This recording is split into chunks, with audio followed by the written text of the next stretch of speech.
আজকে আমরা মানিক মুভির পরের পর্বের সম্পর্কে জানব। সমীর মিত্র একজন অত্যন্ত শিক্ষিত কিন্তু বেকার যুবক, যে নিজের ক্যান্সারে আক্রান্ত মায়ের চিকিৎসার খরচ এবং পরিবারের দায়িত্ব কাঁধে নিয়ে হন্যে হয়ে চাকরি খুঁজছিল।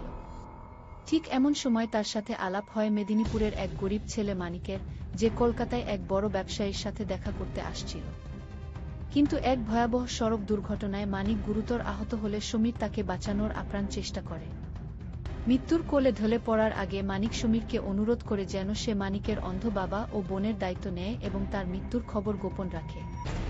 নিরুপায় হয়ে সমীর নিজেই মানিক সেজে সেই প্রতিষ্ঠিত ব্যবসায়ী চন্দ্রকান্ত মজুমদারের অফিসে চাকরি নেয়। সেখানে সমীরের সততা ও ব্যবহারে মুগ্ধ হয়ে চন্দ্রকান্তের মেয়ে রিয়া তার প্রেমে পড়ে যায়।